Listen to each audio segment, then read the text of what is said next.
And Chief Meteorologist Tara Lane with a little bit more about why this could be happening. There were big waves out there on the shore. I know some people would think, oh, it's a tropical storm or a hurricane out there. Not officially classified as that, but it is a spinning area of low pressure that's just kind of meandering off the coast there, and it's kicking up the wind. Kind of the difference between that and then you see high pressure that's in control here and giving us such beautiful weather, but it gives us that tight pressure gradient too. So that's why we've had some breezes out there today. The difference between those two systems and the real windy weather combined with the high tides, and that's led to some of that beach erosion, coastal flooding, and tidal flooding taking place along the Outer Banks. And again, just obviously just jutting out into the ocean like that. Now, again, back here closer to home, looking live from our exclusive Arlington camera, just a few scattered high thin cirrus clouds overhead. And yes, it's been breezy, but the wind not terribly gusty around here. We've had some gusts around 25, maybe close to 30 miles an hour, but you can see they're up to about 40, 45 or so miles an hour, anywhere from Norfolk and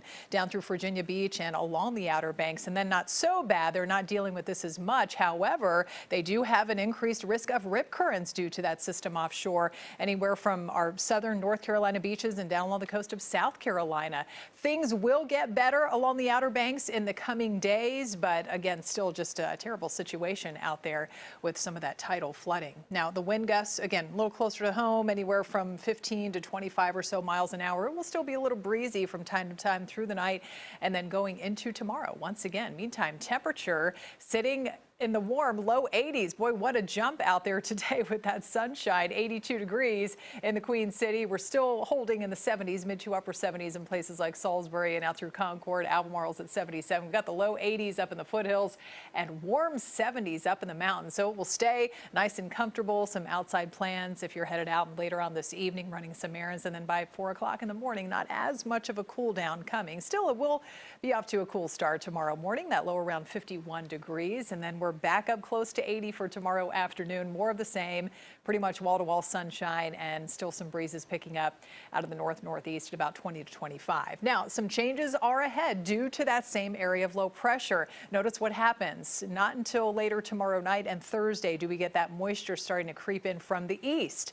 And that means increasing clouds first and not a whole lot of rain, if really any at all, for some of you expected on Thursday. But we'll start to see the chance of a few light showers trickling in ahead of much more rain coming for Wednesday, or rather Friday, and then going into the weekend as well, especially on Saturday. The rain and storm chances is a little bit lower for Sunday, but just keep that in mind. You have some plans outdoors heading into the weekend, Friday and Saturday, the 2 days with the highest rain chances.